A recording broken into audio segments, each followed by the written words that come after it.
Continued পৃষ্ঠা 145। Heading রচনাধর্মী প্রশ্নোত্তর। প্রশ্ন 1, ডাকঘর নাটকের নামকরণের সার্থকতা বিচার করো। উত্তর, ভূমিকা। নামকরণ শিল্প সাহিত্যের একটি বিশিষ্ট আঙ্গিক। নামকরণ প্রসঙ্গে রবীন্দ্রনাথ নিজেই স্বীকার করেছিলেন যে নামকরণের প্রসঙ্গ এলে তিনি দ্বন্দ্বে পড়তেন। আসলে গ্রন্থ নাম বাস্তব জীবনের নামকরণের মতো নয়, তাই কানা ছেলের নাম পদ্মলোচন রাখলেও তেমন কোনো সমস্যার সৃষ্টি হয় না। কিন্তু শিল্প সাহিত্যে এ জাতীয় ত্রুটি মেনে নেওয়া যায় না, কারণ গ্রন্থ নাম দর্পণের মতো, যা এক পলকে একটু দেখার মধ্যে দিয়ে পাঠক শ্রোতা পৌঁছে যেতে পারে বিষয়বস্তুর অভ্যন্তরে। সেই সূত্রে সাহিত্যে 4 শ্রেণীর নামকরণ প্রচলিত আছে, যথা 1, প্রধান চরিত্র কেন্দ্রিক নামকরণ, রাজা, মালিনী। 2, বিষয়বস্তু কেন্দ্রিক নামকরণ, বিসর্জন, মুক্তধারা। 3, পরিবেশগত নামকরণ। 4, ভাবধর্মী বা ব্যঞ্জনাধর্মী নামকরণ, ডাকঘর, রক্তকরবী, কালের যাত্রা, তাসের দেশ। ডাকঘর নামকরণের একটি বিশেষ তাৎপর্য আছে। রবীন্দ্রনাথ এ নাটকের নামকরণ নাটকের প্রধান চরিত্র অমলের নামে করেননি। এই নাটকের নামকরণের নাট্যকার কোনো দ্বিতীয়বার বদল করেননি, এমনকি এই নাটকের ইংরেজি অনুবাদেও নাম অপরিবর্তিত রেখেছেন। অনুদিত নাটকটির নাম হল দ্য পোস্ট অফিস, 1914 খ্রিস্টাব্দে প্রকাশিত। একজন সমালোচক শ্রী কনক বন্দ্যোপাধ্যায় রবীন্দ্রনাথের তত্ত্ব নাটক গ্রন্থে বলেছেন, ডাকঘর হইল এই বিপুল বিচিত্র পৃথিবী, বিশ্ব প্রকৃতি। চিঠি হইল সকল সৌন্দর্য রূপ ও আনন্দ রূপের প্রতীক, আর ডাক হরকরা হইল ষড় ঋতু প্রভৃতি বিশ্বজননী সৌন্দর্য প্রকাশক। বিশ্বরাজ বিচিত্র সৌন্দর্যরসের ভিতর দিয়া অহরহ আপনাকে প্রকাশ করিতেছেন, উহারই মাধ্যমে মিলন সংকেত জানাইতেছেন মানবাত্মাকে। এই বোধও রবীন্দ্র মানুষের অপর বৈশিষ্ট্য। পৃষ্ঠা 146। রবীন্দ্রনাথের একাধিক সঙ্গীতের মধ্যেও যেন এই ভাবটি ব্যক্ত হয়েছে। ভুল, এই বোধও রবীন্দ্র মানুষের অপর বৈশিষ্ট্য। পৃষ্ঠা 146। রবীন্দ্রনাথের একাধিক সঙ্গীতের মধ্যেও যেন এই ভাবটি ব্যক্ত হয়েছে। তোরা শুনিসনি কি শুনিসনি তার পায়ের ধ্বনি, ওই যে আসে আসে আসে, যুগে যুগে পলে পলে দিন রজনী, সে যে আসে আসে আসে। নাটকে অমল হচ্ছে মানব আত্মার প্রতীক। তার আত্মা চায় মুক্তি। এই বিশাল পৃথিবীর সব কিছুকে সে জানতে চায়, দেখতে চায়। সে তাই পণ্ডিতের মতো এসে পুঁথি পড়তে চায় না। সে চায় কাঠবিড়ালি হতে, দূরের পাহাড় পার করে চলে যেতে চায়। তাই অমল বলে, আমি যা আছে সব দেখব, কেবলই দেখে বেড়াবো। অমলের সঙ্গে ছেলেদের সংলাপে ষড় ঋতুর প্রতীক পরিচয় পরিস্ফুট হয়েছে। অমল, তোমরা ওই রাজ্যের ডাকঘরের ডাক হরকরাদের চেনো? ছেলেরা, হাঁ চিনি বই কি, খুব চিনি। অমল, কে তারা, নাম কি? ছেলেরা, একজন আছে বাদল হরকরা, একজন আছে শরৎ, আরও কত আছে। আদিকাল থেকেই এই ডাক হরকরা বিশ্বরাজের বাণী বহন করে আনছে মানুষের কাছে। রবীন্দ্রনাথ স্বয়ং ডাকঘর প্রসঙ্গে লিখেছেন, যখন আমি নাটকটি লিখেছিলুম তখন কোন ভাবের প্রেরণা পেয়েছি তাই এখন মনে পড়েছে। অমল হলো সেই মানুষ যার আত্মা মুক্ত পথের আহ্বান শুনেছে। মানি লোকের কড়া মতামতের খাড়া দেওয়াল আর অভিজ্ঞ লোকের বিরুদ্ধে অভ্যাসের বেড়া, এ সবের থেকে সে ছাড়া পেতে চায়। কিন্তু বিষয়ী লোক মাধব দত্ত তার চঞ্চলতাকে মারাত্মক রোগের লক্ষণ বলে ধরে নিলে। তার পরামর্শদাতা কবিরাজও শাস্ত্র গ্রন্থ থেকে শ্লোক আওড়ে গম্ভীরভাবে মাথা নেড়ে বললে, ছাড়া পাওয়াটা ওর পক্ষে নিরাপদ নয়। রোগীকে যথাসম্ভব ঘরের বন্ধনীর মধ্যে ধরে রাখা চাই, তাই এত সতর্কতা। এদিকে জানালার সামনে ডাকঘর বসেছে। অমল রাজার চিঠির প্রতীক্ষায় থাকে। সে চিঠি রাজার কাছ থেকে তার মুক্তির বাণী নিয়ে আসবে। শেষ পর্যন্ত রাজবৈদ্য এসে দ্বার খুলে ফেললেন। প্রচলিত ধর্মবিধিও বিষয়বস্তুর জগতে যা মৃত্যু বলে পরিচিত, তাই অমলকে আত্মার মুক্তা লোকে স্বচ্ছন্দ জন্মের অধিকার এনে দিল।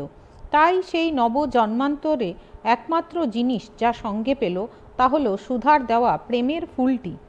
নাট্যকার নাটকে অমলের মধ্যে যে মানবাত্মার কথা বলেছেন তা নির্মল, নিষ্কলুষ, ভুল। নিষ্কলুষ অপাপবিদ্ধ শিশু মানবাত্মা। এই শিশু আত্মাই সেই পরমাত্মার আহ্বান সহজে শুনতে পায়। প্রকৃতি ও মানব জীবনের বহু স্তর অতিক্রম করে আসা সেই মানবাত্মার কাছে বিশ্বের সকল সৌন্দর্যই পূর্ণ পরিচিত বলে মনে হয়। অমল ও দইওয়ালার কথোপকথনের মধ্যে সেই সত্যটিই ফুটে উঠেছে। দইওয়ালা: আমাদের গ্রাম সেই পাঁচমুড়া পাহাড়ের তলায় শ্যামলী নদীর ধারে। অমল: পাঁচমুড়া পাহাড়, শ্যামলী নদী, কি জানি হয়তো তোমাদের গ্রাম দেখেছি, কবে সে আমার মনে পড়ে না। শ্যামলী নদীর ধারে পাঁচমুড়া পাহাড়ের তলায় গ্রামটি যে অমল কবে দেখেছে তার মনে না পড়লেও তার মনের অর্ধচেতন স্তরে সে যেন অনুভব করতে পারে সেই গ্রাম সে দেখেছে। ভুল। সেই গ্রাম সে দেখেছে। রবীন্দ্রনাথের ছিন্নপত্রের একটি চিঠিতে অনেকটা এই ভাব ব্যক্ত হতে দেখি। একসময় যখন আমি এই পৃথিবীর সঙ্গে এক হয়েছিলুম, যখন আমার উপর সবুজ ঘাস উঠত, শরতের আলো পড়ত, সূর্য কিরণে আমার সুদূর বিস্তৃত শ্যামল অঙ্গের প্রত্যেক রোমকূপ থেকে যৌবনের সুগন্ধি উত্তাপ উত্থিত হতে থাকত, আমি কত দূর দূরান্তর দেশ দেশান্তরের জল স্থল পর্যন্ত ব্যাপ্ত উজ্জ্বল আকাশের নিচে নিস্তব্ধভাবে শুয়ে পড়ে থাকতুম। পৃষ্ঠা 147। কিন্তু ভগবান বা অজানা সুদূরের সঙ্গে মানবাত্মার মিলন ব্যাহত হয় নানাভাবে।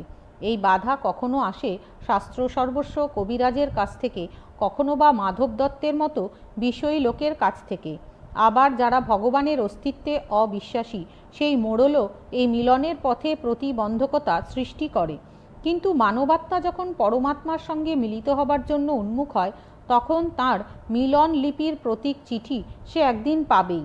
তাই তো অমলের বদ্ধ ঘরের যন্ত্রণা আর থাকে না, বরং ডাকঘর থেকে আসা রাজার চিঠির প্রতীক্ষা ব্যাকুল আগ্রহ জানায় ভর করে পৌঁছে যায় এক নতুন আনন্দের জগতে, যেখানে মৃত্যু বা জরা নেই, আছে শুধু এক আনন্দময় উৎফুল্ল ভরা জীবন প্রত্যাশা। বিশ্ব প্রকৃতির সব কিছুকে দেখার আকাঙ্ক্ষা, জানার আগ্রহ। ডাকঘর নাটকটির নামকরণ চরিত্র প্রধান না করার আরও একটি সম্ভাব্য কারণ হতে পারে যে ডাকঘর নামটির মধ্যে যে ব্যঞ্জনা লক্ষ্য করা যায় তা কোনো ব্যক্তি নামে সম্ভব ছিল না। আবার প্রচলিত ডাকঘর বলতে আমরা যা বুঝি, এ ডাকঘর সে ধরনের নয়। এ ডাকঘর হচ্ছে এই বিপুল বিচিত্র বিশ্ব প্রকৃতি।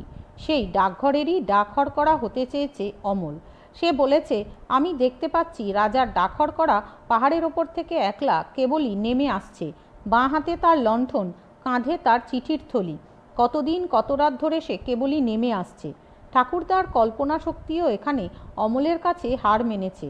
তিনি বলেছেন, অমন নবীন চোখ তো আমার নেই, তবু তোমার দেখার সঙ্গে সঙ্গে আমিও দেখতে পাচ্ছি। এইভাবে ঠাকুরদার সঙ্গে অমলের কথোপকথনে বারবার ডাকঘর, রাজা, ডাকঘর করা প্রসঙ্গ ফিরে ফিরে এসেছে।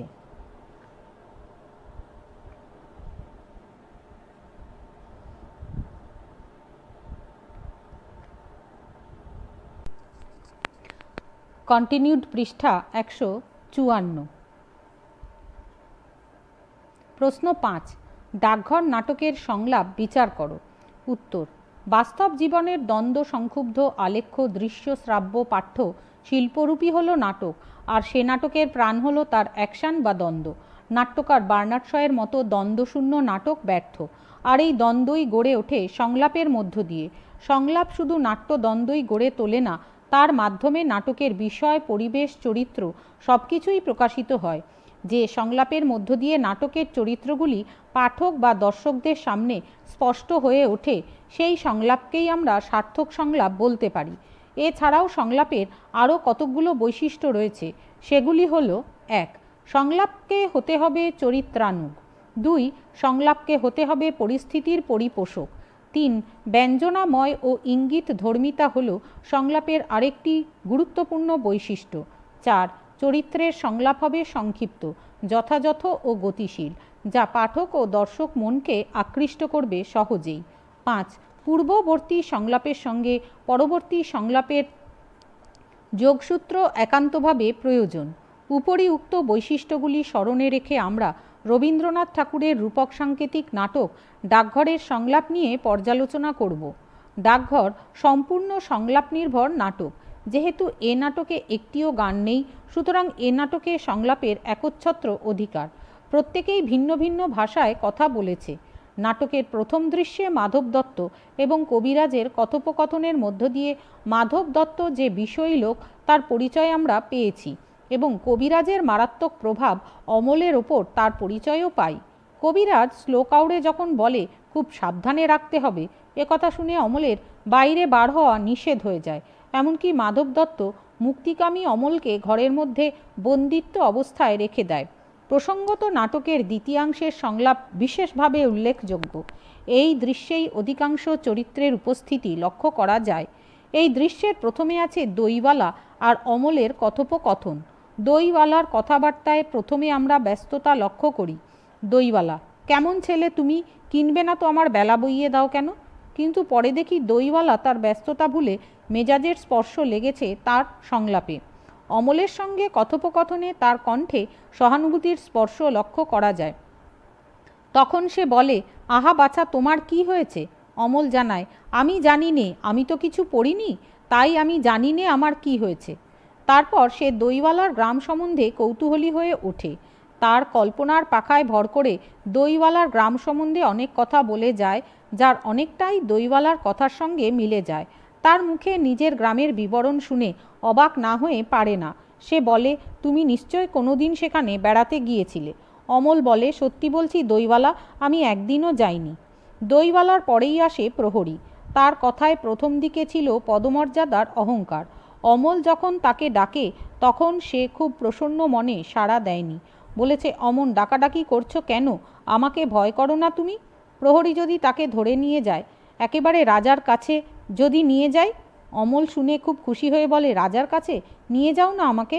এ সময় অমলের মুখে তার অসুস্থতার কথা শুনে প্রহরীর কথার সুর যায় বদলে। পৃষ্ঠা 155। তার কণ্ঠে ঝরে পড়ে সহানুভূতি। সে বলে, কবিরাজ বারণ করেছে? আহা তাই বটে, তোমার মুখ যেন সাদা হয়ে গেছে, চোখের কোণে কালি পড়েছে।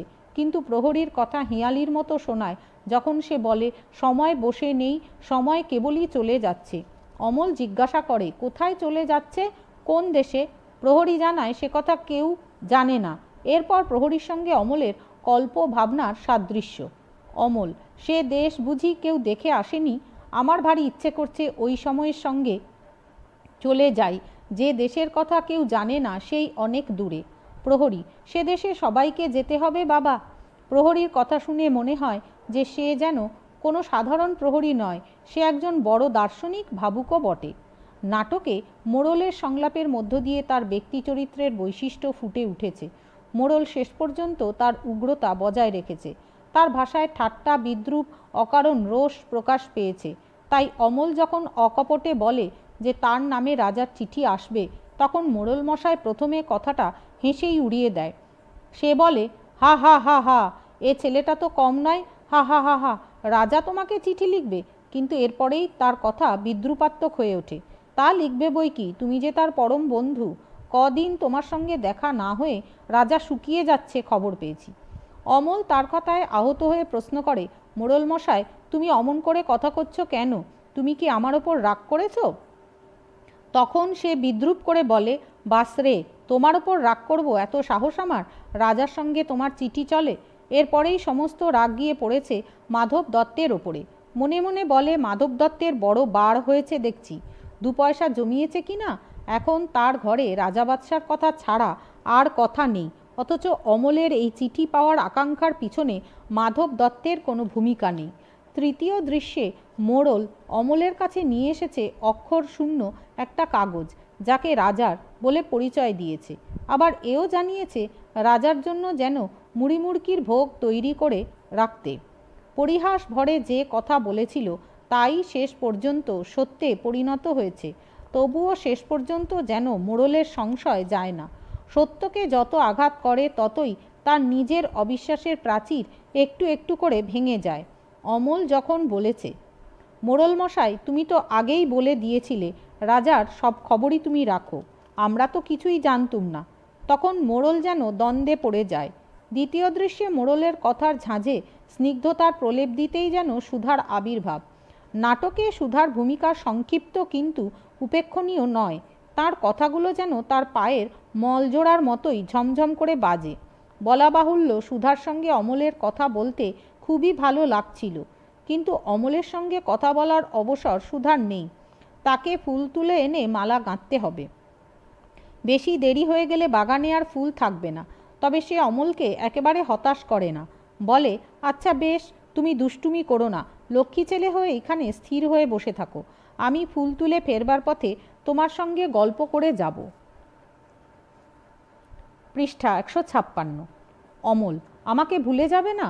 আমার নাম অমল, মনে থাকবে তোমার? সুধা, না, ভুলবে না, দেখো মনে থাকবে। সুধা তার কথা রেখেছিল, অমলকে ভোলেনি। তৃতীয় দৃশ্যের শেষে দেখি সুধা অমলের জন্য ফুল নিয়ে এসেছিল। তখন অমল চিরনিদ্রায় শয়ান। এই সুধার মধ্যে দিয়েই কবি তার মর্ত প্রীতিকে নাটকে উপস্থাপনা করেছেন বলে মনে হয়। এই কথাটিতে বলো যে সুধা তোমাকে ভোলেনি। ডাকঘর নাটকের সংলাপে কবিত্বের অবকাশ খুব বেশি নেই, তবে নাটকের তৃতীয় দৃশ্যে অমল ও ঠাকুরদার কথোপকথনে কবিত্ব যেন স্বাভাবিকভাবেই প্রকাশ পেয়েছে। অমল, ক্রৌঞ্চ দ্বীপ কীরকম দ্বীপ আমাকে বলো না ফকির? ঠাকুরদা, সেবারে আশ্চর্য জায়গা, সে পাখিদের দেশ, সেখানে মানুষ নেই, তারা কথা কয় না, চলে না, তারা গান গায় আর ওড়ে। নীল পাহাড়েই তো তাদের বাসা। সন্ধ্যের সময় সেই পাহাড়ের ওপর সূর্যাস্তের আলো এসে পড়ে, আর ঝাঁকে ঝাঁকে সবুজ রঙের পাখি তাদের বাসায় ফিরে আসতে থাকে। সেই আকাশের রঙে, পাখির রঙে, পাহাড়ের রঙে সে এক কাণ্ড হয়ে ওঠে। ভুল, সেই আকাশের রঙে, পাখির রঙে, পাহাড়ের রঙে সে এক কাণ্ড হয়ে ওঠে। সেখানে পাহাড়ি ঝর্ণার কলকল ঝরঝর শব্দে নৃত্য, নুড়ির ঠুংঠাং আওয়াজ। সে যেন রূপকথার কোনো এক অজানা দেশ। উদ্ধৃত সংলাপে একদিকে যেমন রঙের সমাবেশ, অন্যদিকে ধ্বনির মাধুর্য মিলেমিশে গেছে। তবে রাজা নাটকের সংলাপের কাব্যধর্মিতা এ নাটকে লক্ষ্য করা যায় না। তাহলে হয়তো এই নাটকের বাস্তবধর্মিতা ক্ষুণ্ণ হতো। রবীন্দ্রনাথ সর্বত্র চরিত্রানুযায়ী সংলাপের ভাষা সৃষ্টি করতে পারেননি। এই জন্য কখনো কখনো কোনো শ্রেণীর চরিত্রের মুখে এমন সংলাপ শুনতে পাওয়া যায় যা সম্পূর্ণ অপ্রত্যাশিত। তবে রাজার মতো মাত্রাতিরিক্ত হতে দেখা যায় না এ নাটকে। ডাকঘর নাটকের মধ্যে দৈনন্দিন জীবনের বাস্তব পরিবেশ অবলম্বন করেই রূপক সংকেতের মধ্যে দিয়ে তা ব্যক্ত করেছেন। নাটকের মধ্যে বাস্তব জীবন দর্শনের যে নৈপুণ্য প্রকাশ পেয়েছে তাই এই নাটকখানিকে সার্থকতা দিয়েছে। এই মর্তমুখীনতার জন্য নাটকের সংলাপের ভাষা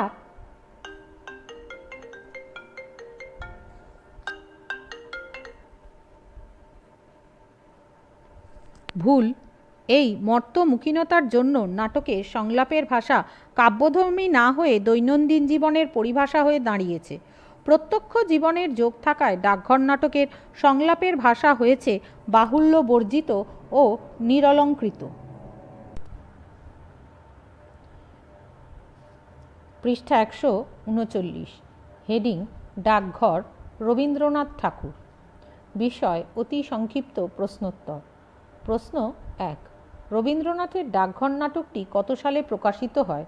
উত্তর, বাংলা 1318 সালে। 2, ডাকঘর নাটকটি প্রথম কবে অভিনীত? উত্তর, 1917 খ্রিস্টাব্দের ডিসেম্বরের শেষে। 3, ডাকঘর নাটকের কোন চরিত্র ভূমিকায় রবীন্দ্রনাথ ছিলেন? উত্তর, ঠাকুরদার ভূমিকায় রবীন্দ্রনাথ অভিনয় করেছিলেন। 4, ডাকঘর নাটকের ইংরেজি অনুবাদটির নাম কি?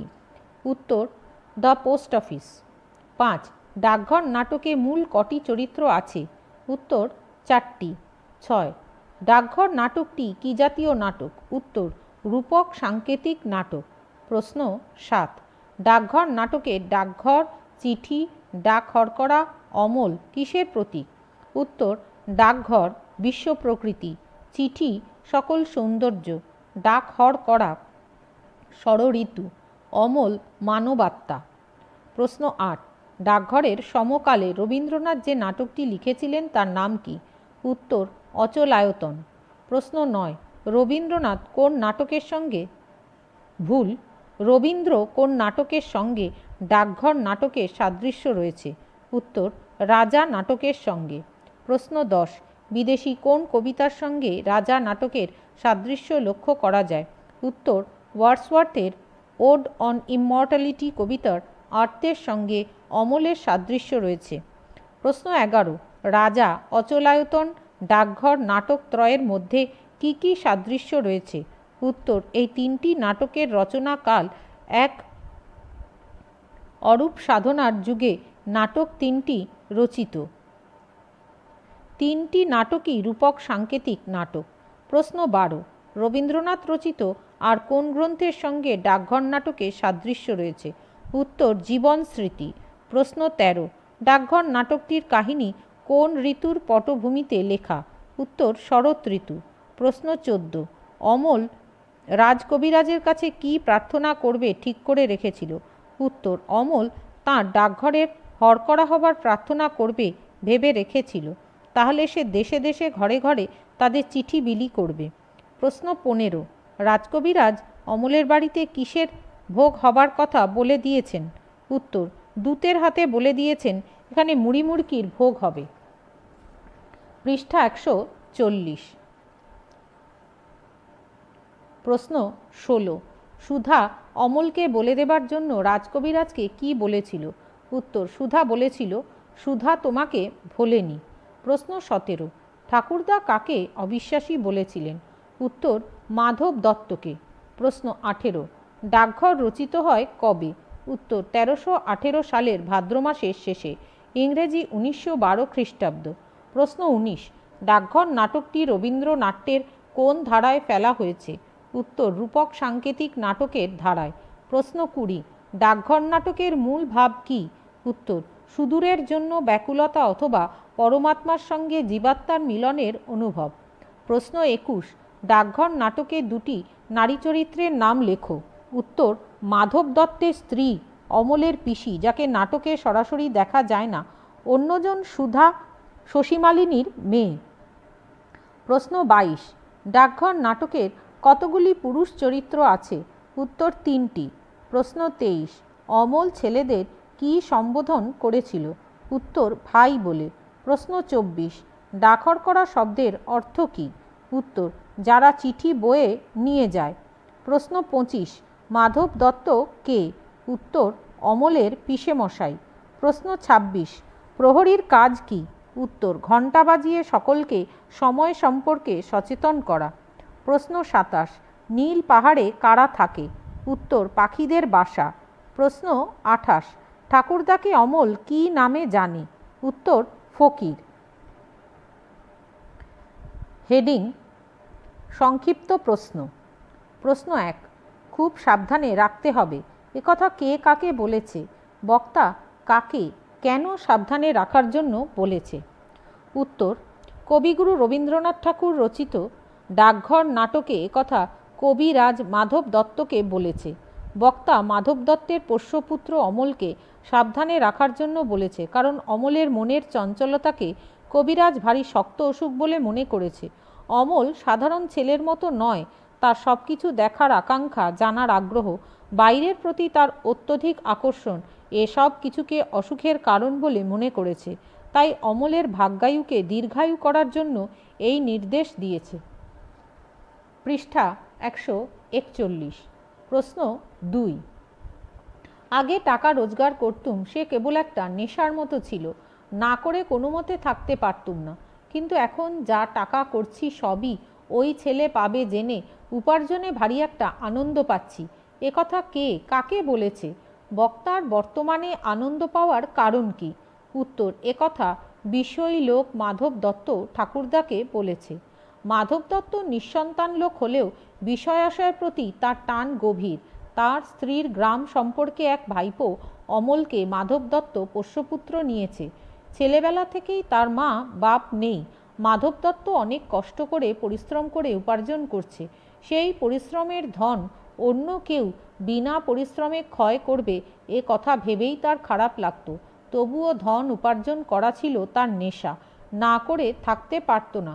কিন্তু অমলকে দেখার পর তার কীরকম যেন একটা লেগে গিয়েছে। পূর্বে যে কথা ভেবে সে কষ্ট পেত, বর্তমানে সে কথা ভেবে আর কষ্ট হয় না, বরং অমল সে ধন পাবে জেনে উপার্জনে যেন একটা অদ্ভুত আনন্দ পাচ্ছে। নাট্যকার এই ছোট্ট একটা উক্তির মধ্য দিয়েই দর্শক ও পাঠকের কাছে পৌঁছে দিয়েছেন নেশা ও পেশার মধ্যে আনন্দ বার্তা। প্রশ্ন 3, তারা বসে বসে কেবল পুঁথি পড়ে, আর কোনো দিকেই তাদের চোখ নেই। কী প্রসঙ্গে এই উক্তি এসেছে উল্লেখ করো। উত্তর, ডাকঘর নাটকে বিষয়ী লোক মাধব দত্ত তার পোষ্যপুত্র অমলকে অজান্তেই কখন ভালোবেসে ফেলেছে, তাই তার মনের চঞ্চলতা কবিরাজ শক্ত অসুখ বলে উল্লেখ করলে স্বাভাবিকভাবে সে বেশ চিন্তিত হয়ে পড়ে। তাই কবিরাজের কথা মতো অমলকে ঘরের বাইরে বার হতে দেয় না, কারণ বাইরে বার হলেই তার অসুখ হয়তো বেড়ে যেতে পারে। মাধব দত্ত এই কারণে অমলকে বলে ঘরে বসে বসে পুঁথি পড়তে, বড় বড় পণ্ডিতদের মতো, কারণ বড় পণ্ডিতরা নাকি সর্বদাই ঘরে বসে পুঁথি পড়ে, ঘরের বাইরে বার হয় না। পুঁথি ছাড়া কোনো দিকেই তাদের চোখ নেই। প্রশ্ন 4, তোমাদের গ্রাম, অনেক দূরে তোমাদের গ্রাম, উক্তিটির বক্তা কে? এখানে কাদের গ্রামের কথা বলা হয়েছে সেই গ্রামের বিবরণ দাও। উত্তর, উক্তিটির বক্তা হলো রবীন্দ্রনাথ ঠাকুর রচিত ডাকঘর নাটকের কেন্দ্রীয় চরিত্র অমলের। এখানে দইওয়ালার গ্রামের কথা বলা হয়েছে। দইওয়ালার গ্রাম পাঁচমুড়া পাহাড়ের তলায় শ্যামলী নদীর ধারে। অনেক কালের পুরনো খুব বড় বড় গাছের তলায় সেই গ্রাম, লাল রাস্তার ধারে। সেখানে পাহাড়ের গায়ে সব গরু চড়ে বেড়াচ্ছে। মেয়েরা সব নদী থেকে জল তুলে মাথায় কলসি করে নিয়ে যায়, তাদের লাল শাড়ি পরা। প্রশ্ন 5, কেউ বলে সময় বয়ে যাচ্ছে, কেউ বলে সময় হয়নি। একথা কে কাকে কি উদ্দেশ্যে বলেছে? উত্তর, একথা অমল প্রহরীকে বলেছে। প্রহরীর সঙ্গে কথা বলার আগে অমল দইওয়ালার মুখে শুনেছিল তার সময় বয়ে যাচ্ছে। আবার প্রহরীর সঙ্গে কথা বলার সময় সে কখন ঘণ্টা বাজাবে অমল জানতে চাইলে প্রহরী জানায় এখনও সময় হয়নি, কারণ সময় হলে তবেই ঘণ্টা বাজানো হয়। ঘণ্টা এই কথা সবাইকে বলে দেয় যে সময় বসে নেই, সময় কেবলই চলে যাচ্ছে। পৃষ্ঠা 142। প্রশ্ন 6, সাজি ভরে ফুল তুলে নিয়ে এসে মালা গাঁথি, এখানে কার কথা বলা হয়েছে, সে কি করে? উত্তর, এখানে ডাকঘর নাটকে মালিনীর মেয়ে সুধার কথা বলা হয়েছে। অমলের সঙ্গে সুধার কথোপকথন কালে সুধা কি করে অমল জানতে চাইলে সুধা বলে সে যেহেতু মালিনীর মেয়ে তাই সাজি ভরে ফুল তুলে নিয়ে এসে মালা গাঁথে, তাই বাগানে ফুলের খবর সেই সব থেকে বেশি জানে। সে অমলকেও একটা ফুল দেবার কথা বলে, তাই অমলের মৃত্যুর পরেও সে তার কথা রেখেছে। অমলের উদ্দেশ্যে বলেছে সুধা তোমাকে ভোলেনি। প্রশ্ন 7, তোমরা ওই রাজার ডাকঘরের ডাক হরকরাদের চেনো? একথা কে কাকে বলেছে? রাজার ডাক হরকরাদের পরিচয় দাও। উত্তর, অমল তার জানালার সামনে খেলারত ছেলেদের এ কথা বলেছে। অমল ঘরের মধ্যে বন্দি থেকে ও খোলা জানালার সামনে বসেই পৃথিবীর সবার সঙ্গে আদান প্রদান চালায়। জানালা দিয়ে ডাক দিয়েই সে ছেলের দলকে তার জানালার সামনে খেলা করতে বলে, তাদের নানা ধরনের খেলনা উপহার দেয়। তারপর জিজ্ঞাসা করে রাজার ডাকঘরের ডাক হরকরাদের কথা। ছেলেরা জানায় তারা রাজার ডাক হরকরাদের খুব ভালো করেই চেনে। একজন আছে বাদল হরকরা, একজন শরৎ, আরও কত আছে। তাদের সাথে অমলের পরিচয় করে দেবার কথাও বলে। আসলে এই ডাক হরকরাদের হলো ষড়ঋতু, কালে কালে যাদের আগমন ঘটে। ডাকঘর নাটকটি যেহেতু রূপক সাংকেতিক নাটক, তাই এই নাটকে রাজার ডাক হরকরাদের নামটিও রূপকার্থে ব্যবহৃত। প্রশ্ন 8, সে ভারী আশ্চর্য জায়গা, এখানে কোন জায়গার কথা বলা হয়েছে? সে ভারী আশ্চর্য জায়গা কেন? উত্তর, এখানে ঠাকুরদা অমলকে ক্রৌঞ্চ দ্বীপের কথা বলেছে। সেই ক্রৌঞ্চ দ্বীপ ভারী আশ্চর্য জায়গা, পাখিদের দেশ। সেখানে মানুষ নেই, তারা কথা কয় না, গান গায় আর ওড়ে। সেখানে সমুদ্রের ধারে নীল রঙের পাহাড়। সন্ধ্যের সময় সেই পাহাড়ের উপর সূর্যাস্তের আলো এসে পড়ে, আর ঝাঁকে ঝাঁকে সবুজ রঙের পাখি তাদের বাসায় ফিরে আসতে থাকে। সেই আকাশের রঙে, পাখির রঙে, পাহাড়ের রঙে এক কাণ্ড হয়ে ওঠে। সেখানে ঝর্ণার জল যেন একেবারে হিরে গলিয়ে দিচ্ছে। তার কি নৃত্য! নুড়ির ঠুং ঠাং আওয়াজে কলকল ঝরঝর করতে করতে ঝর্ণাটি সমুদ্রের মধ্যে গিয়ে ঝাঁপ দিয়ে পড়ছে। প্রশ্ন 9, এ কি সত্য না হয়ে যায়? কে কি প্রসঙ্গে একথা বলেছে? উত্তর, নাটকে মোড়ল অমলকে উপহাস করে একথা বলেছে। মোড়ল অমলের কাছে জানতে পারে রাজা তাকে চিঠি পাঠাবে, কিন্তু একথা শুনে সে বিশ্বাস করে না, বরং অমলের কথাকে ব্যঙ্গ করে একখানা অক্ষর শূন্য কাগজ তার হাতে দিয়ে বলেছে তা রাজার চিঠি। শুধু তাই নয়, অমলকে অবিশ্বাস করে তাকে ব্যঙ্গ কৌতুক করে বলেছে, তোমাদের মতো এমন যোগ্য ঘর রাজা আর কোথায় পাবেন? তাই তো তোমাদের সঙ্গেই রাজার বন্ধুত্ব। তাই মিথ্যা চিঠি দিয়ে বলেছে সেটা রাজার চিঠি। অমল একথা শুনে চমকে ওঠে। সত্যি কিনা জানতে চাইলে তখন মোড়ল মশাই বলেছে, এ কি সত্য না হয়ে যায়? প্রশ্ন 10, তিনি স্বয়ং আজ আসছেন, তার কাছে আজ কিছু প্রার্থনা করো। একথা কে কাকে বলেছে? এখানে কার আসার কথা বলা হয়েছে? তার কাছে কে কি প্রার্থনা করবে? উত্তর, একথা মাধব দত্ত অমলকে বলেছে। পৃষ্ঠা 143। এখানে অমলের কাছে রাজার আসার কথা বলা হয়েছে। বিষয়ী লোক মাধব দত্ত রাজদূতের মুখে শোনে অমলকে চিঠি দিতে স্বয়ং রাজা আসছেন। এই রাজা যে যার তার কাছে যান না, যার কাছে যান তার মনস্কামনা পূরণ করেন। তাই মাধব দত্ত অমলকে বলেছে তাদের অবস্থা যেহেতু ভালো নয়, তাই সে যেন রাজার কাছে ভালো বর প্রার্থনা করে। কিন্তু অমলের মনের চঞ্চলতার কাছে মাধব দত্তের বিষয় চিন্তা টিকতে পারে না। অমল তাই বলে সে রাজার কাছে ডাক ঘরের হরকরা হবার হরকরা হবার কাজ প্রার্থনা করবে, দেশে দেশে চিঠি বিলি করে বেড়াবে। প্রশ্ন 11, খুব সাবধানে রাখতে হবে। উদ্ধৃতাংশে কাকে সাবধানে রাখার কথা কে বলেছেন? তাকে খুব সাবধানে রাখতে হবে কেন? উত্তর, বিশ্বকবি রবীন্দ্রনাথ ঠাকুরের লেখা ডাকঘর নাটকের উদ্ধৃতাংশ এটি। এখানে ডাকঘর নাটকের নায়ক অমলকে খুব সাবধানে রাখার জন্য বলেছেন কবিরাজ মশাই। কবিরাজ শাস্ত্র এবং পুঁথির জগতের মানুষ। শাস্ত্রের বাইরের পৃথিবী সম্পর্কে তিনি অজ্ঞ। তার মতে শাস্ত্র নির্দেশের মধ্যেই মানবাত্মার সমস্ত উপশমের নির্দেশ আছে। তাই তিনি অমলকে বাইরে বের হতে দিতে চান না। কারণ কবিরাজের মতে শরৎকালের রৌদ্র আর বায়ু দুই ওই বালকের পক্ষে বিষবৎ। তাই অমলকে খুব সাবধানে রাখার নির্দেশ দিয়েছেন মাধব দত্তকে। প্রশ্ন 12, আগে টাকা রোজগার করতুম, সে কেবল একটা নেশার মতো ছিল, না করে কোনো মতে থাকতে পারতুম না। কিন্তু এখন যা টাকা করছি সবই ওই ছেলে পাবে জেনে উপার্জনে ভারী একটা আনন্দ পাচ্ছি। উক্তিটির বক্তাকে, বক্তার এরকম মনোভাবের কারণ কি? উত্তর, উক্তিটির বক্তা মাধব দত্ত। মাধব দত্ত বিষয়ী লোক। আপাত দৃষ্টিতে তাকে মিতব্যয়ী বলেও মনে হতে পারে। পূর্বে তাই টাকা রোজগার করাটা ছিল তার নেশা। সেখানে কোনো আনন্দ বোধ করত না। এমনকি নিজের উপার্জন করা টাকা কাউকে দিতে হবে মনে করলেও তার খারাপ লাগতো। কিন্তু অমলকে পোষ্যপুত্র হিসেবে নেওয়ার পর টাকা রোজগারের নেশার মধ্যে একটা উপার্জনের আনন্দ অনুভব করে। এখন টাকা অন্য কাউকে দিতে হবে জানলেও মন খারাপ করে না। প্রশ্ন 13, আমার স্ত্রীর গ্রাম সম্পর্কের ভাইপো। কে কার সম্পর্কে একথা বলেছে তার পরিচয় দাও। উত্তর,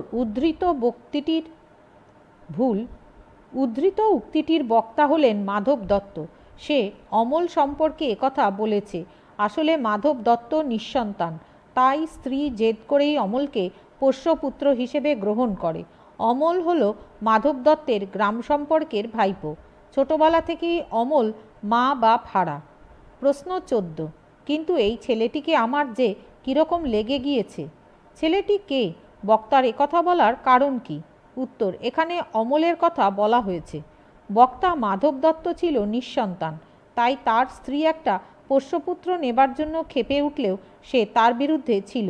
কারণ অনেক কষ্ট করে সে যে টাকা রোজগার করেছে,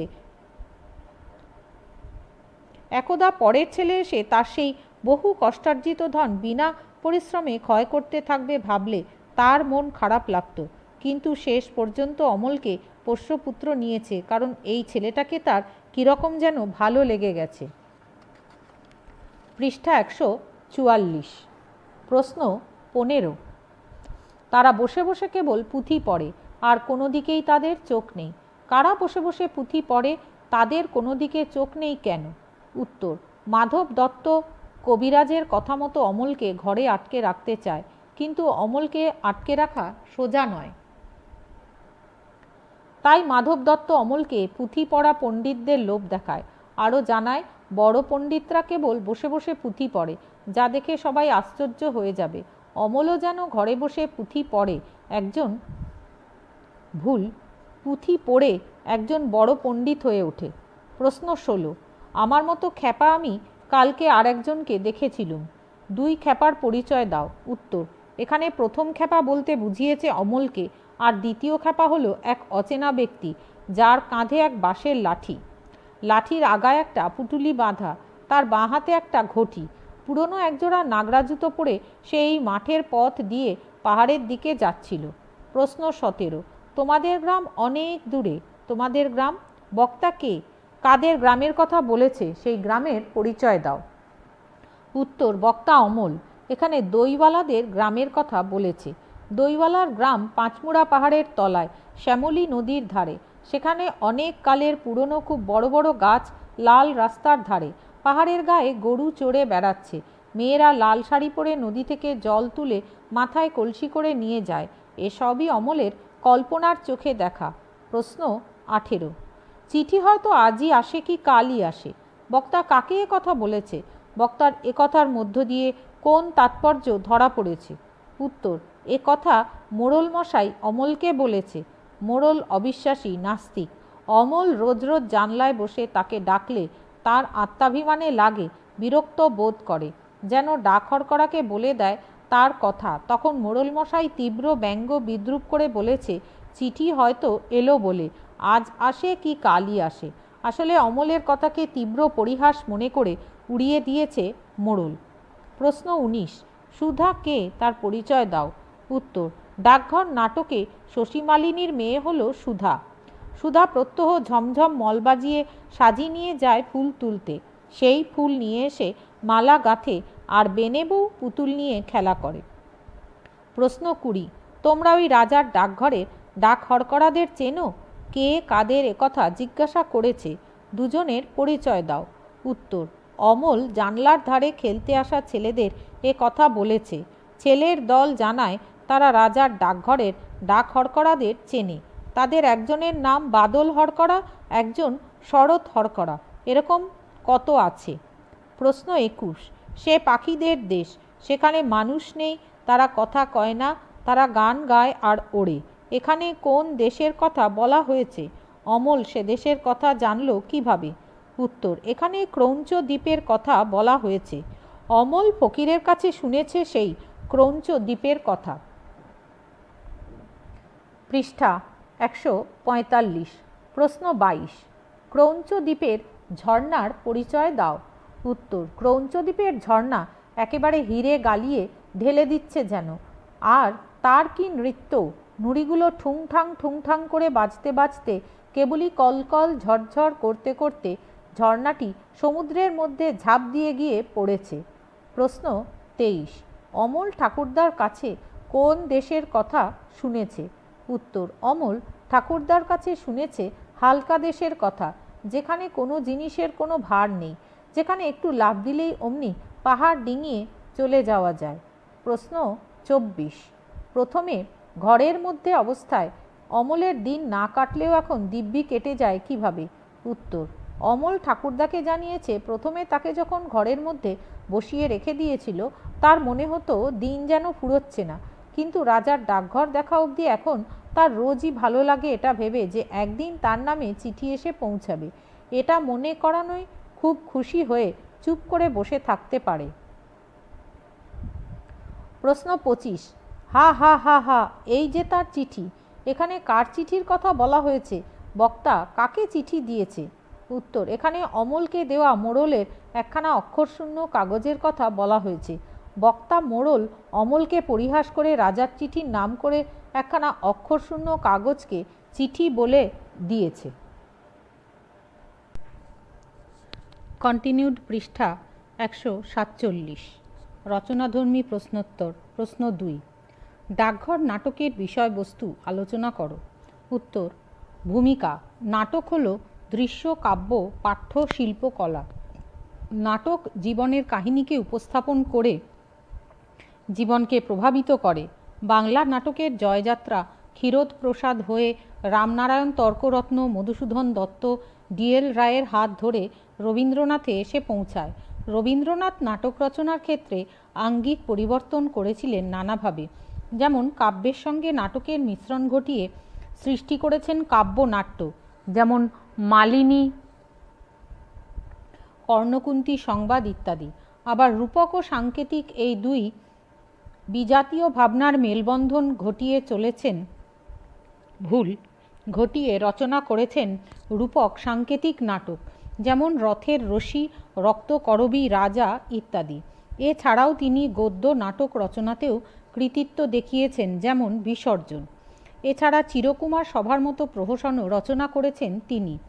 গঠনগত বৈচিত্র্যের পাশাপাশি ধর্ম, সংস্কৃতি, সমাজ, ইতিহাস, পুরাণ বিষয়কে নিয়েও নানান শ্রেণীর নাটক রচনা করেছেন। ডাকঘর নাটকের মূল ভাব হল সুদূরের জন্য ব্যাকুলতা, পরমাত্মার সঙ্গে মানবাত্মার মিলন।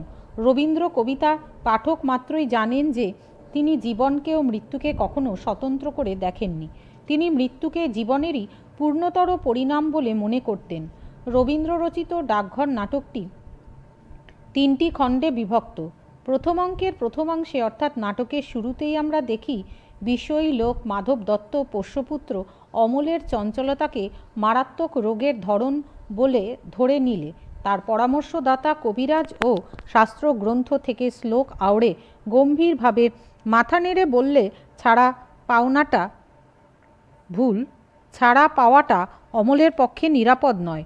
রোগীকে যথাসম্ভব ঘরের বন্ধনীর মধ্যে রাখা চাই, তাই নানান সতর্কতা।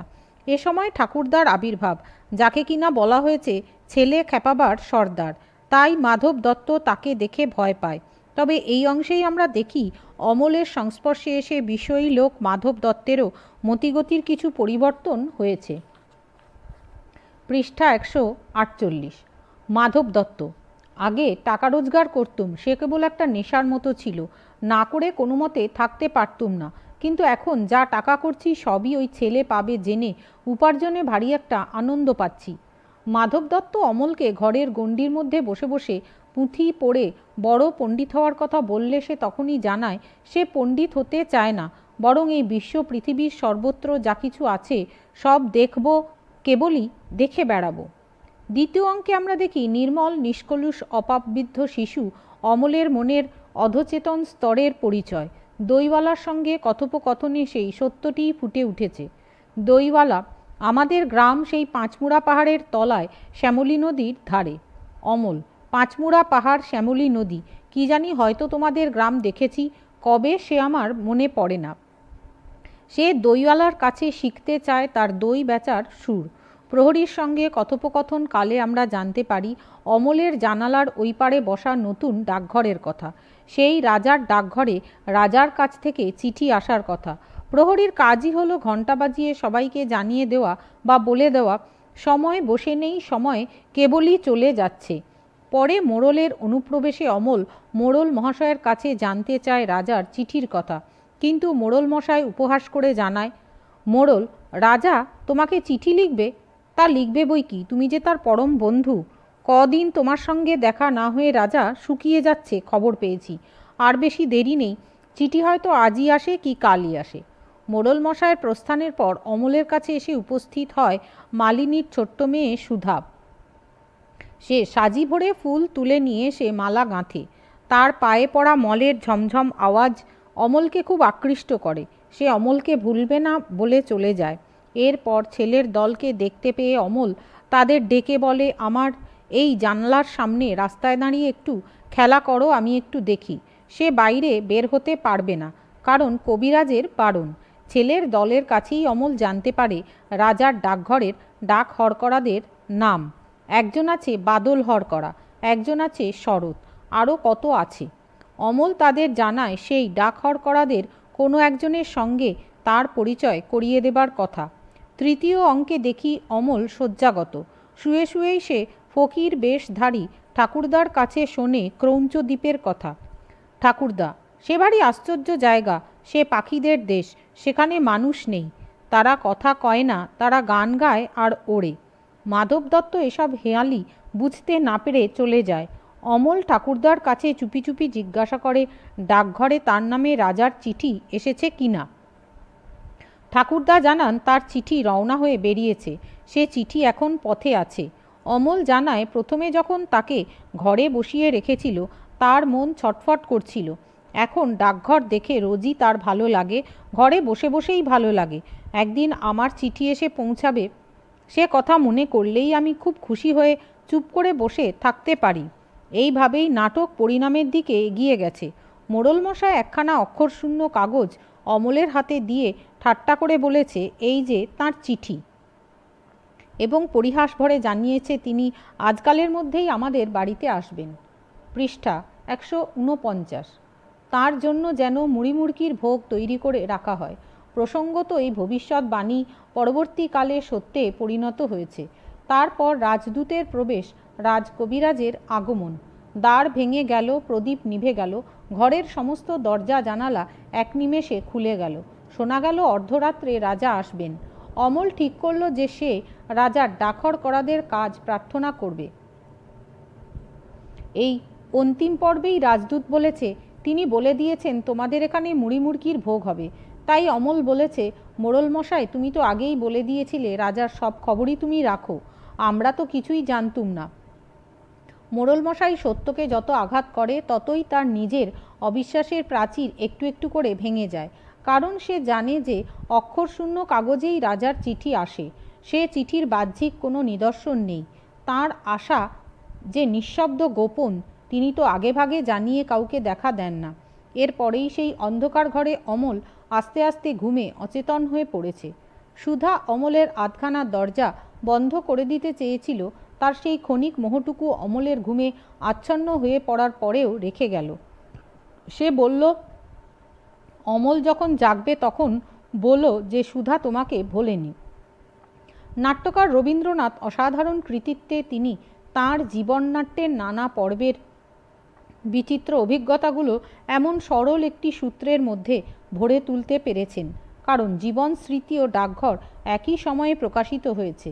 যে অমল রাজার কাছে কোনো প্রয়োজনের প্রার্থনা করে না, কেবল দেশে দেশে চিঠি বিলি করার দায়িত্ব নেয়, সে আর কেউ নয়, কবি স্বয়ং। জীবন স্মৃতি থেকে আমরা জানতে পারি তাঁর বাল্যকালের রুদ্ধ জীবনের কথা। রবীন্দ্রনাথের মধ্যেও সেই সময় একটা রুদ্ধ জীবনের ব্যর্থতা কোথায় যেন তাকে পীড়িত করেছিল। বাইরে যাওয়ার জন্য প্রাণ চঞ্চল, মুক্তির ব্যাকুলতা তাকেই সুর ধনিয়াছে ডাকঘর নাটকে। গ্রন্থ পরিচয় প্রসঙ্গে কবি নিজেও জানিয়েছেন কোথাও যাবার ডাক ও মৃত্যুর কথা ডাকঘরে প্রকাশ করলুম। মনের মধ্যে যা অব্যক্ত অথচ চঞ্চল, তাকে কোনো রূপ দিতে পারলে শান্তি আসে। এর মধ্যে গল্প নেই, এ গদ্য লিরিক। আমার মনের মধ্যে বিচ্ছেদের বেদনা ততটা ছিল না। চলে যাওয়ার মধ্যে যে বিচিত্র আনন্দ, তা আমাকে ডাক দিয়েছিল। বাস্তবিকই মৃত্যু আছে বলে জগতের কোথাও কোনো ভার নেই। ষড় ঋতুর আগমনে জীবনে নতুন চঞ্চলতা ফিরে ফিরে আসে। সমস্তকে সুদূরের অব্যক্ত বিষাদে, বেদনার মাঝেও সুন্দর রূপে প্রকাশ পায়। মৃত্যু যেন বন্ধনমোচনের আনন্দ হয়ে ওঠে। তাই আমাদের মনে প্রশ্ন উঠতেই পারে, রাজার চিঠির জন্য অমলের যে ব্যাকুলতা, তা কি এই মৃত্যুর জন্যই? কিন্তু সমালোচক অজিত কুমার এ প্রসঙ্গে স্পষ্ট জানিয়েছেন না, কারণ সে কথা বললে রাজার চিঠিকে অত্যন্ত ছোট করে দেখা হয়। এ প্রসঙ্গে গীতাঞ্জলির একটি কবিতায় কবি লিখেছেন, পুরানো আবাস ছেড়ে যাই যবে, মনে ভেবে মরি কি জানি কি হবে, নতুনের মাঝে তুমি পুরাতন, সে কথা ভুলিয়া যাই। প্রশ্ন 3, রূপক সাংকেতিক নাটক হিসেবে ডাকঘর নাটকের সার্থকতা আলোচনা করো। উত্তর, নাটক বাস্তব জীবনেরই অনুকরণ, কিন্তু নাটকের যথাযথ বাস্তবানু সরকার বিরুদ্ধ প্রতিক্রিয়াতেই 19 শতকের শেষ দশকে আবির্ভূত হয়েছিল রূপক সাংকেতিক নাটক। পৃষ্ঠা 150। সেক্ষেত্রে প্রশ্ন জাগতে পারে, এমন প্রতিক্রিয়াতে এই বিশেষ শিল্পরূপটি কি নাটকের মূলধর্ম থেকে সরে গেল না? অর্থাৎ নাটকের মূলধর্ম যেখানে বাস্তব অনুসরণ, সেখানে এই বাস্তব অনুসরণেই প্রতিক্রিয়া কিভাবে আসতে পারে। কিন্তু এ প্রসঙ্গে মনে রাখা দরকার, কোনো শিল্পরূপী কোনো বিশেষ শর্ত বা নিয়মের অন্তর্গত থাকে না চিরদিন। নব নব বৈচিত্র্যকে আত্মসাৎ করার মধ্য দিয়েই শিল্পরূপের বিশেষ পুষ্টি ও পরিণতি। নাটকের যাত্রা শুরু যদিও বাস্তব জীবনকে অনুকরণ করার মধ্য দিয়ে, তবুও সেটাই চিরকাল অনিবার্য অপরিবর্তনীয় একমাত্র শর্ত হতে পারে না। আবার অন্য দিক দিয়ে দেখতে গেলে রূপক সাংকেতিক নাটকের লেখকরা বাস্তব জীবনকে অস্বীকার করেন না, বরং জীবনকেই কিছুটা ঘুরিয়ে দেখবার চেষ্টা আছে এই শ্রেণীর নাটকগুলির মধ্যে। জীবনের গূঢ় নির্যাস রূপ কোনো তত্ত্বকেই প্রকাশ করতে চান এই শ্রেণীর নাট্যকারেরা। রূপক বিশেষত সাংকেতিক নাটকে যতই না কেন অরূপ বা জীবনাতীত কোনো ইঙ্গিতকে ধরবার চেষ্টা করে থাকুক, সেই অরূপ চিন্তা আসলে জীবনের রহস্যময় সমুন্নত রূপ চিন্তার ভিত্তিভূমিতে দাঁড়িয়েই আকার পেয়েছে। সেই অর্থে এই শ্রেণীর নাট্যকারেরাও কিছুটা ভিন্ন অর্থে জীবনেরই অনুকারক। রূপক আর সাংকেতিক নাটক সম্পূর্ণত এক নয়। রূপক হলো একটি রূপের মধ্য দিয়ে অন্য রূপের প্রকাশ, কিন্তু রূপের আধারে অন্য রূপের ব্যঞ্জনা দেওয়াই সংকেতের কাজ। বলা যায়, স্পষ্ট কোনো বক্তব্য বা রূপকে সমান্তরাল সঙ্গতি রেখে রূপান্তরে দেখাবার চেষ্টা থাকে রূপকে। নৈতিক কোনো চিন্তা বা উদ্দেশ্যেরই সৌন্দর্যময় ছদ্মবেশ রূপক, কিন্তু সাংকেতিক নাটকে অদৃশ্য কোনো তত্ত্ব ভাবনাকে রূপের মধ্যে ধরার চেষ্টা করা হয়। সে চেষ্টা আধ্যাত্মিক, অতীন্দ্রিয় বা অপ্রকাশ্য কোনো বেদনাকে ইঙ্গিতে প্রকাশ করারই চেষ্টা। উইলিয়াম ব্লেক এই দুয়ের তফাৎ করতে গিয়ে বলেছেন, Symbolism said things which could not be said so perfectly in any other understanding. Allegory said things which could be said as well or better in another way and needed a right knowledge for its understanding. মনস্তত্ত্ববিদ Jung এর মতে, যে ধারণাটা অস্পষ্ট, যাকে স্পষ্ট করে প্রকাশ করা সম্ভবই নয়, তা প্রকাশ করতে চাইলে সংকেতধর্মী হয়ে ওঠে। কিন্তু শিল্পী যখন পরিচিত বিষয়কে স্বেচ্ছায় ছদ্মবেশ পরিয়ে প্রকাশ করেন, তখন তাকে রূপক বলে। তবে রূপক বা সাংকেতিক নাটকও যেহেতু নাটক, তাই নাটকের যে প্রকারণগত বৈশিষ্ট্য, যেমন প্লট, চরিত্র, সংলাপ প্রভৃতি কিছুটা ভিন্ন ভঙ্গিতে হলেও এই শ্রেণীর নাটকেও তা বর্তমান। আবার একই নাটকের মধ্যে মিলেমিশে থাকতে পারে রূপক ও সাংকেতিক ধর্ম। রবীন্দ্রনাথের অচলায়তন কিংবা মুক্তধারা নাটক রূপকের মতো সমান্তরাল সঙ্গতিপূর্ণ এক একটি অর্থ হয়তো আবিষ্কার করা যেতে পারে, কিন্তু তবু এগুলি সম্পূর্ণ রূপকাশ্রিত নয়, কারণ নাটকগুলিতে অনেক সাংকেতিক বস্তু বা প্রতীকের ব্যবহার করা হয়েছে এবং অদৃশ্য অরূপ রহস্যের ইঙ্গিতও এগুলিতে পাওয়া যায়। আভাস ইঙ্গিতে এই ধরনের নাটকের বক্তব্যে সাংকেতিকতা এসেছে, আবার নির্দিষ্ট রূপের মাধ্যমে রূপকতাও বজায় থেকেছে। এগুলিকে রূপক সাংকেতিক নাটক বলা যেতে পারে। রবীন্দ্রনাথের ডাকঘর নাটকটিও এই রূপক সাংকেতিক নাটকের অন্তর্ভুক্ত। জার্মানির হাউন্টম্যান বা বেলজিয়ামের মেটারলিঙ্ক এই শ্রেণীর সার্থক নাটক রচনা করেছেন। আমাদের আলোচ্য ডাকঘর নাটকটি রূপক সংকেতের বৈশিষ্ট্য কতটা বিদ্যমান তাই দেখার বিষয়। নাটকের পটভূমিতে রয়েছে শরৎ ঋতু।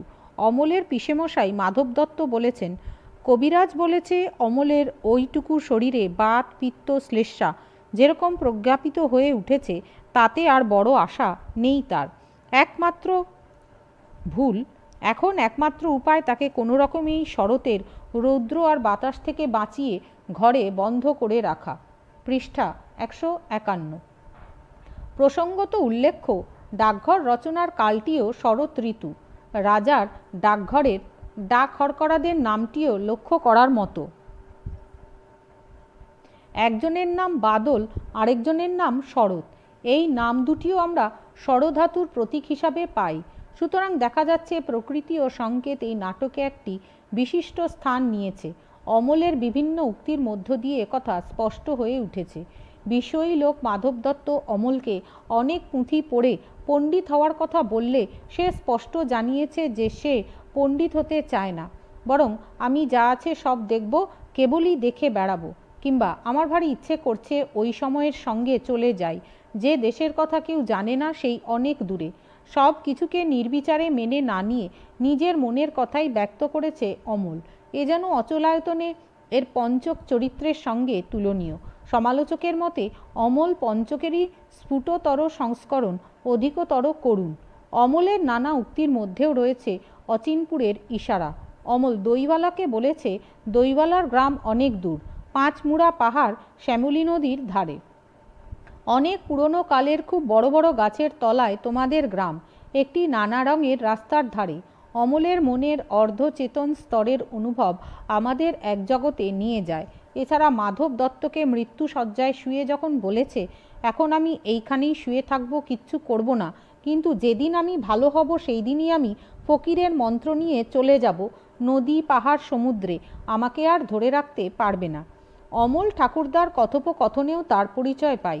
অমল ঠাকুরদার কাছে ক্রৌঞ্চ দ্বীপ অজানা সম্বন্ধে জানতে চাইলে ঠাকুরদা জানায়, সে ভারী আশ্চর্য জায়গা, সে পাখিদের দেশ, সেখানে মানুষ নেই, তারা কথা কয় না, বলে না, তারা গান গায় আর ওড়ে। সেখানে সমুদ্রের ধারে নীল রঙের পাহাড়, ঝাঁকে ঝাঁকে সবুজ রঙের পাখি, সে এক কাণ্ড। নুড়ির ঠুংঠাং আওয়াজ, ঝর্নার ঝরঝর কলকল শব্দ, লক্ষণীয় প্রকৃতি বর্ণনায় শুধু নানা রঙের সমারোহই নয়, শব্দের ধ্বনি তরঙ্গও লক্ষ্য করার মতো। এদিকে জানালার সামনে ডাকঘর বসেছে। অমল রাজার চিঠির প্রতীক্ষায় থাকে। সে চিঠি রাজার কাছ থেকে মুক্তির বাণী নিয়ে আসবে। প্রসঙ্গত মোড়ল পরিহাস ছলে যে ভবিষ্যৎবাণী করেছিল তা সত্য সত্যই ঘটে। সে জানে না অক্ষরশূন্য কাগজেই রাজার চিঠি আসে। তার চিঠির বাহ্যিক কোনো নিদর্শন নেই, তা আগে থেকে কাউকে জানিয়ে আসে না। গোপনতায় নিঃশব্দেই তার গতিবিধি। শেষ পর্যন্ত রাজবৈদ্য এসে দ্বার খুলে দেয়। চারিদিক অন্ধকার হয়ে আসে। প্রচলিত ধর্মবিধি ও বিষয়বস্তুর জগতে যা মৃত্যু বলে পরিচিত, সেখানেই অমলের আত্মার মুক্তি পেল স্বচ্ছন্দে।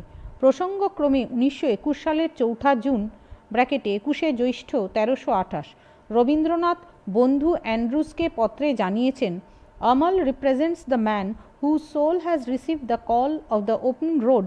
He seeks freedom from the comfortable enclosure of habits sanctioned by the prudent and from works of rigid opinion built for him by the respectable (letters to a friend). সুতরাং ডাকঘর নাটকটিকে প্রতীক নাটক বলা সঙ্গত মনে হয়। তাই সব নাটকের মধ্যে প্রতীকের সঙ্গে রূপকের মিশ্রণ ঘটেছে। কোনোখানে প্রতীকের মাত্রা বেশি, রূপকের মাত্রা কম, আবার কোনোখানে প্রতীকের পাশাপাশি রূপক ও সংকেতের অস্তিত্ব সুস্পষ্ট। এই নাটকের মধ্যে দিয়ে অসীম, অনন্ত, অপার্থিব জগতের মহিমা প্রচার করা হয়।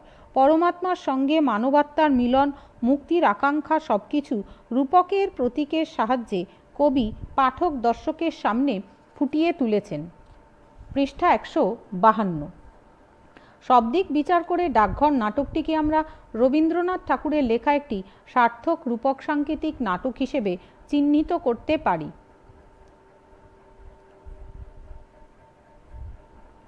প্রশ্ন 4, ডাকঘর নাটকের গঠন কৌশল সম্বন্ধে আলোচনা করো। উত্তর, প্রকরণগত কৌশলেই উপস্থাপনগত বৈশিষ্ট্য বদলে যায় সাহিত্য সৃষ্টির ক্ষেত্রে।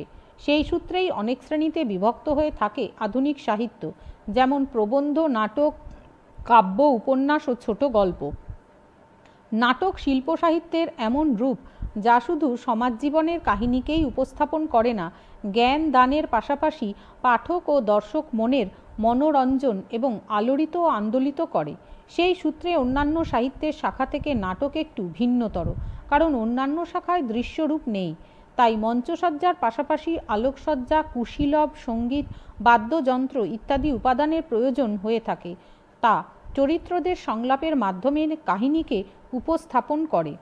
ডাকঘর নাটকের নাট্যকার তেমন কোনো কাহিনী রূপ পরিগ্রহ করেননি। এর ঘটনার মধ্যেও তেমন কোনো চমকপ্রদ নাটকীয়তা নেই। একটি কল্পনা ভারাক্রান্ত বালকের সুদূরের জন্য ব্যাকুলতাই এর মূল সুর, যা আমাদের মনকে জাগ্রত বিস্ময়ে সচকিত করে তোলে, উদগ্র কৌতূহলে আমাদের এগিয়ে নিয়ে যায়। তবে ডাকঘর নাটকে একটা প্লট বা কাহিনী আছে। যদিও কবির অন্যান্য নাটকের কাহিনী যতটা বিস্তার ঘটেছে, এ নাটকে হয়তো তা হয়নি। কবির অন্যান্য নাটকের তুলনায় এ নাটকের চরিত্র সংখ্যাও কম, কিন্তু নাটকে আয়তনের স্বল্পতা বা চরিত্রের সংখ্যাল্পতা নাটকটির রসগ্রহণের পথে কোনো প্রতিবন্ধকতা সৃষ্টি করেনি। এ প্রসঙ্গে কবিপুত্র রবীন্দ্রনাথ ঠাকুর তাঁর আত্মজীবনীতে ডাকঘর প্রসঙ্গে যে কথা বলেছেন তা উল্লেখযোগ্য। তিনি বলেছেন, "It is short and the characters are few, no word in its redundant and not a sentence without significance. Only true artists and accomplished actors can do justice to this play." ব্র্যাকেটে on the ages to time। দইওয়ালা, পথিক, ঠাকুরদা, কবিরাজ, মোড়ল, মাধব দত্ত প্রহরী প্রভৃতি সকলকেই অমলের কল্পনা ও ব্যাকুলতাকে পরিণতির দিকে অগ্রসর করে দিয়েছে, কিন্তু কেবলমাত্র চরিত্রের থেকে নয়, ঘটনা ও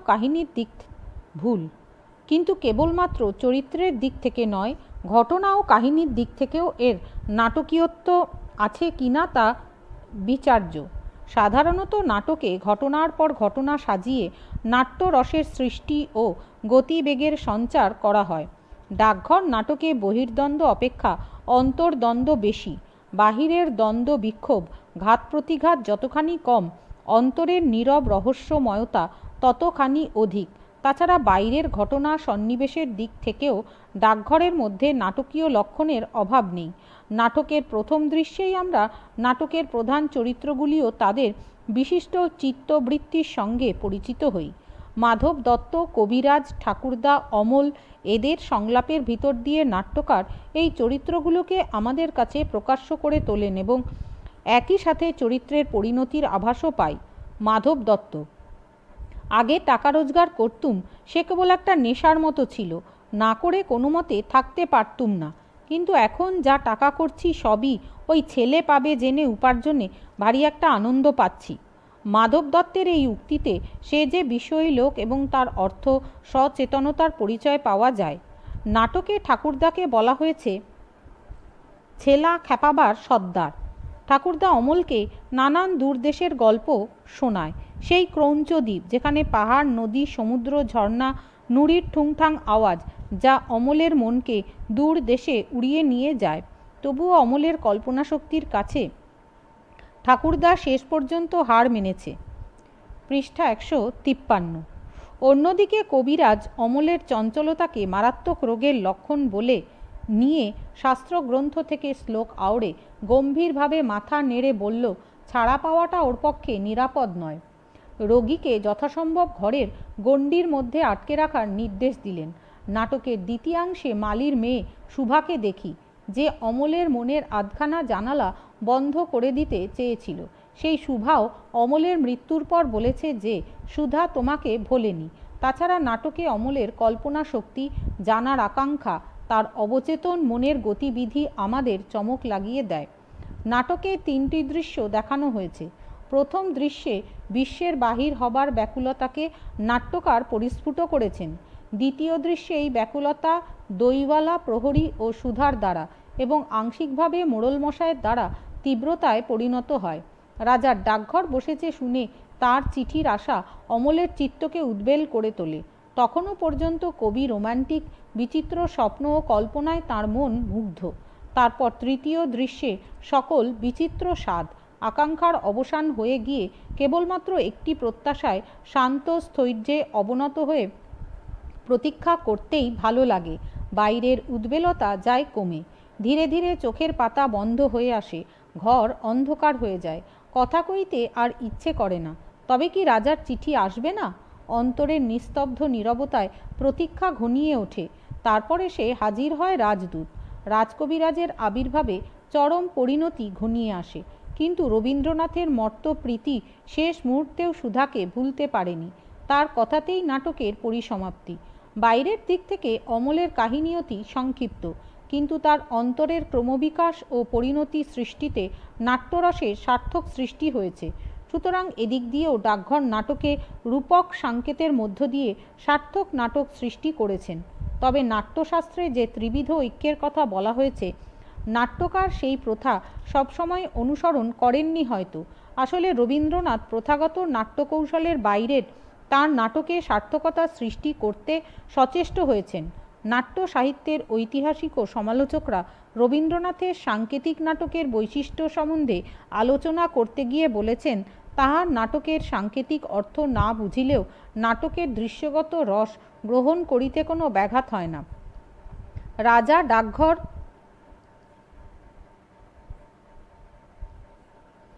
প্রভৃতি নাটকের মধ্যে গভীর তত্ত্ব আছে সন্দেহ নেই, কিন্তু নাটকের পাত্রপাত্রীদের চরিত্র দ্বন্দ্বের মধ্যে যে জমাট নাটকীয় রস আছে তা বিশেষ করে লক্ষ্য করবার বিষয়, যা সুদূর, অস্পষ্ট, অতীন্দ্রিয়, তার মধ্যে দৃশ্য জগতের রূপ রস সঞ্চার করে আমাদের মনকে এক অদ্ভুত আনন্দ লোকে মুক্তির দেশে পৌঁছে দেওয়াই নাট্যকারের উদ্দেশ্য।